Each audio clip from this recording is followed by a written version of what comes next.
we are going to speak a bit about the famous Misgav Ledach Hospital, which was based in Jerusalem, founded even in the 1800s respectively, because we're exploring the life of various great Sephardi Rabbanim yesteryear. So I thought it would be an opportune time also to speak about the hospital, because it also did have strong connection, let's just say, with the Sephardic community, especially in the early years and obviously in the later years itself. Now, I think currently the Misgav Ledach Hospital, so if I'm not mistaken, most recently was based in the Cataman neighborhood in Jerusalem. I think it's under the Misgav respectively in modern day. But there's a lot of history with regards to it. Now, first of all, the name itself has got a source to it from the book of Psalms. I think the Pasuk says in Tehillim, I think in chapter number 9, verse 10, it says, V'yihi Hashem Misgav Ledach, Misgav li'itot bat Sarah. This is what it's saying. It's a perushing in itself of Misgav perushon machasa or mavtsar, dach perushon nitcha ratzus. That's what's actually stated over. So the very, very famous hospital, will speak about that more respectively. It was actually set up during the 19th century by the Sephardic community at that stage in time. I think in very interesting, in old city of Jerusalem, the Chevrat Misgav Ledach, respective various great Rabbanim we mentioned about here in this series, where we're exploring the life of great Sephardi Chachamim. They were connected to it. It was a health service at that point in time for the people, I think, living more in the Jewish quarter, the Rovah HaYehudi, as they say in Hebrew over there. And many of them, I think, came, I think, from that. They were very, very interesting stuff. One of the founders, I think, of the hospital itself was a famous rabbi named Rabbi Mordechai Yisrael Eshrizili. Remember, we spoke about him on various occasions before. He happened to have been part of the Sephardic community, the Ba'at Sephardim. I think he was also a judge, a dayan in the Bet Din of the Idat Sephardim Biurshline, which was a very, very prominent position over there. And many people, I think, would actually donate money from various parts where there were strong Sephardic, let's say, core communities all over the world, including especially in Thessaloniki, in Yavan, in Greece. I think come on the year 1888, I think the Beit Holim was actually had the help. There was a connection, I think, at that point in time to Mayor Rothschild, if I'm not mistaken. And I think in the old city, respectively, there was some connection, if I'm not, with regards to buildings in the Beit Holim, respectively. I think, if I'm not mistaken, the hospital itself was built originally in 1854 through, I think maybe there was assistance of the Rothschild family at that point in time. And I think the Makom Nikra al Shem HaTorem Jimes Meir Rothschild Vayeh Tchila Beit Holim Meir Rothschild. Okay, so I think after the Beit Holim, לאחר מעבר בית חולים רוטשילד אל מחוץ לחומות בשנת 1888, נפתח במקום בית חולים משגב לדח. I think in that specific place. So originally 1854, there was a connection to the Rothschild itself, respectively. Now let's explore a bit more within regards to it. So obviously, it was a place that would help, let's say, distribution of healthcare through the auspices of Rabbi Mordechai Israel Shurizili, and was actually founded, as we said before, in the year 1888 with the wealthy members of the family, especially connected to Greece and Thessaloniki. I think Rothschild's hospital was actually founded by Baron Rothschild, which was housed, I think, in James Mayer Rothschild building in Old City. Obviously will move at a later stage in time, so I stated that in Hebrew before. I think it was around the year after 1888 when opened the site. I think in 1893 the hospital published that since its founding, as many as 18,000 plus patients had received medical treatment, and 1,270 patients had been unfortunately hospitalized, but hopefully got better from it. And I think there was a doctor, main doctors over there at that point in time, including Eliezer Cohen of North Karlama Mezraki, and various other prominent doctors there were at that point in time, which I have to point out also, Michael Cohen, and so on and so forth. I think there was also a Bikur Cholim also that was based at that point in time, and interesting enough, I think there was a division between Sephardim and Ashkenazim, where mainly the Sephardim would be associated with Misgav Ledach one, and the Bikur Cholim itself, maybe more people from the Ashkenazi community were coming in. Now, it's actually interesting. I think there happens to have been a Torah library that was associated with a rabbi called Rabbi Cheskia Medini, who was a great rabbi. I think he was a rabbi in Hebron, respectively, itself. And he was, I think, one of the founders, and there was also Rabbi Shmuel Nisim, founders of Misgav Ledach Society, and other rabbis that actually came from Saloniki. So I think at the time period when Rabbi Medini would pass away, they would speak about him at Misgav Ledach Hospital at that stage in time. Rabbi Chizkiah Medini is a great rabbi we've spoken about on various occasions before, very much connected with Hebron. We have to talk about. I think obviously there was battle of the War of Independence in 1948, and unfortunately at that stage in time there were many wounded civilians and soldiers, and there was a lot of problem, all over Am Yisrael at that stage in time, where I think the hospital itself would actually be running to full capacity. But I think at that point during the 1948 war, unfortunately, the Arab Legion, they put fire, I think, towards building at that stage in time, and I think, if I'm not mistaken, they would actually destroy the library itself, the Torah library, and there was Torah articles, if I'm not mistaken, or importances that got destroyed at that point in time. With anti-Semitism that's come all throughout the time period in itself. And I think after the Independence War in 1949, the hospital actually moved, I think, to the Kataman neighborhood in Jerusalem. I think in that place, this is a place we visited on this channel before, and I think Beit Knesset Yakar, I think it was today actually known as, in of itself, and it will start being operated over there, I think, at that point in time. And there was many, I think, at that point in time, diseases that was coming back, like chicken pox and various things connected to that, so that they would be treating, especially within regards to that in of itself. And I think it was still part of the Va'ad Ha'edah HaSfaradim Biurushalayim at that stage in time. I think under auspices of Rabbi Yitzhak Nissim, who I think was a chief rabbi of Israel. He was, I think there was presence over there at that point in time, and obviously doing important work in itself respectively. So we're speaking a bit about the hospital called Misgav Ledach. I think 23rd of April was another key date with regards to the history of the hospital, when I think the new hospital had actually been opened up at that point in time in the street called the Chizkiyahu HaMelech, the King Chizkiyahu Street over there, and obviously that would bring about, I think, December 1977 also there would be more change, where they would actually build in a open space another part of Misrad HaBriut itself. October 1979 would see more changes also made, if I'm not mistaken, at that point in time. I think in 1983, through the help of the president of the country, his name was Yitzhak Navon, the more will be actually taking place. I think there'll be connections with the hospital with regards to London and various other places at that stage in time. We've spoken about this on various occasions before.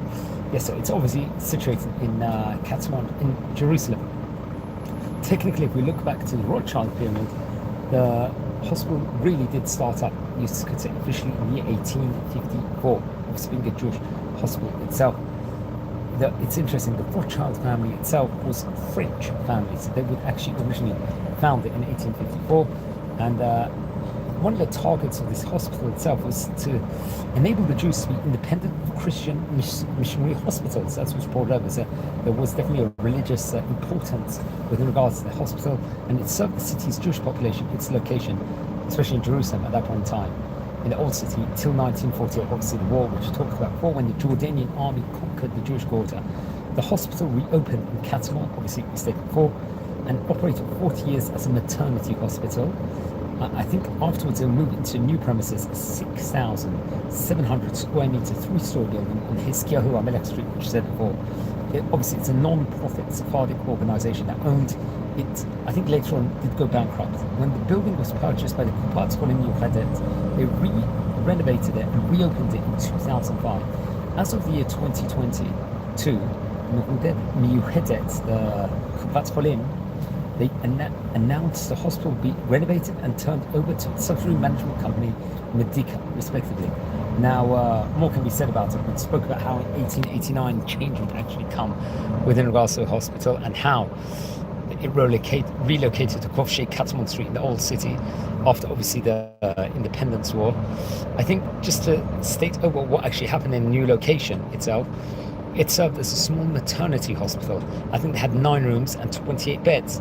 In 1979, ground was broken for a major new hospital in the Chizkiyahu HaMelech Street in Old Kataman that would serve primarily as a maternity hospital, but would also renew some of the Jerusalem's hospital's general services. The Jerusalem Foundation started supporting, I think, the hospital in the year 1973, obviously with the purchase of medical equipment, assisting the hospital with its worldwide fundraising effort to complete its new facility.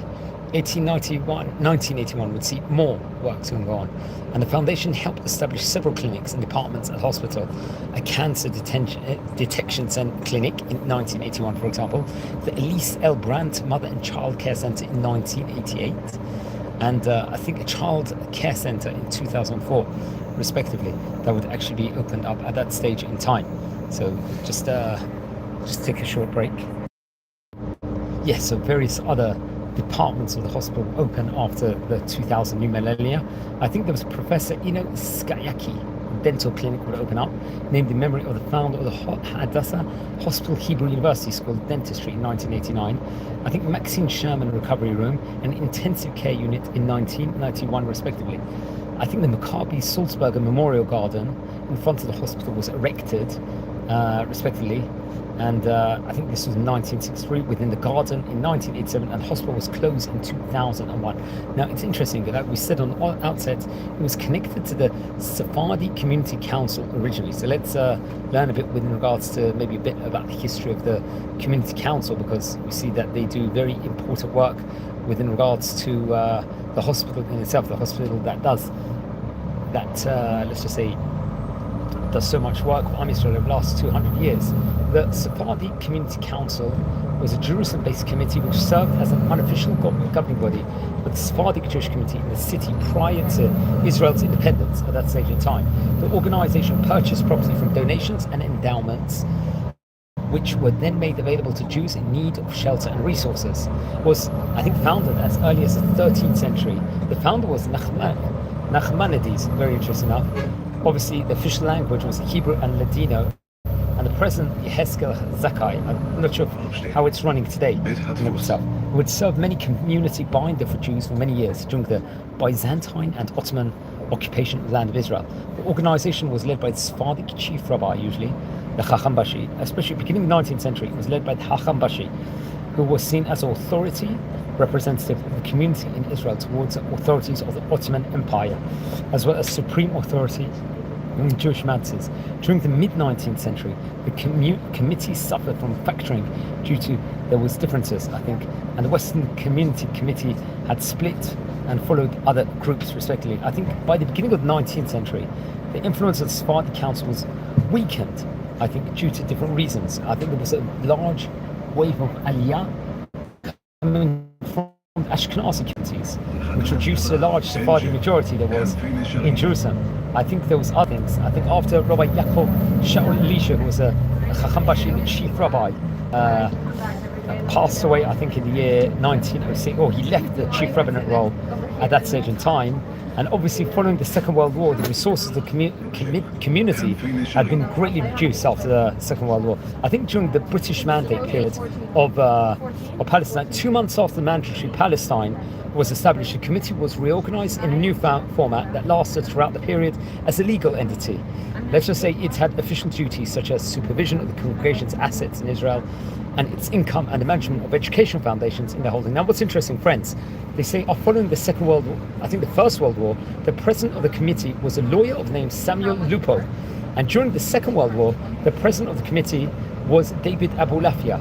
Now, the committee was diminished following the Holocaust, and many communities of Sephardic Jewish places, I think in Saloniki, in Bulgaria and in Yugoslavia, unfortunately were killed or they fled. Now, many of the Mizrahi Jews also emigrated to Israel following the exodus of Jews from the Middle East and North Africa. Now, it's interesting, this committee itself, which was very much connected to Misgav Ledach Hospital, I think after the establishment of the country Israel, a large part of the holdings ended up partitioned in the Palestinian territories under Transjordan.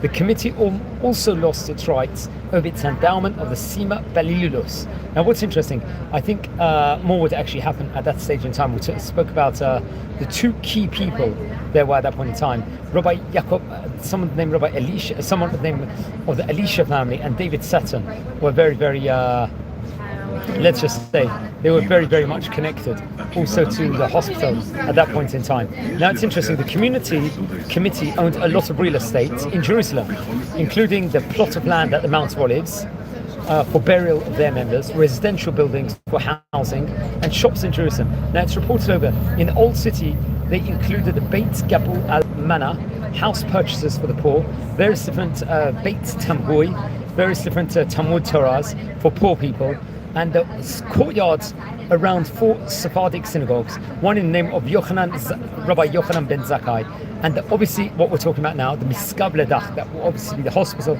connected over there. It's interesting also just to say a bit more with regards to the Sephardic community. They had various houses, I think in the sanctuary, in the Mishkanot Shanim, as well as many other houses, especially in the Yemim Moshe neighborhood, the Ibn Israel neighborhood, the Beit Yisrael in Machane Yehuda, Zichron Moshe, Rechavia, Shema'a, Kfar Shiloh, and Shimon HaTzadik. And I think by 1930s, about 530 people lived in apartments provided by the council, also respectively, which we've spoken about before on various occasions before. So, but one of the key things they would have would be the Misgav Ledach Hospital, also, which we've spoken about on various occasions before over here. I think also just to add on with regards to endowments over here, was also given by someone named Chaim Aaron Valero, and also someone named Raphael Aaron Gabai, as well as Sephardic orphanages of the Bocharov and the Wisacharov families, if I'm not mistaken, also. Now, the committee continued to manage the Misgav Ledach even after the establishment of Medinat Yisrael, obviously when independence came in 1948, and they would build a new building, as we said before, Misgav Ledach in Katmon, and there was actually at that point in time, when they were building it, opposition from the Ministry of Health. It operated as a private hospital without public support. The building was initially built with donations from wealthy Sephardi benefactors such as people named Nissim Gaon, Leon Taman. The hospital went into debt and was sold to Kupat Cholim, as we said before, Miuchedet. The liquidation of the hospital lasted many years, and a lot of its endowment was sold to recuperate costs itself, respectively. So I thought I'd say some words within regards to this. I thought it's an important topic over here. Maybe we'll do a private video also speaking about the committee itself. I think it would be like an interesting video to do.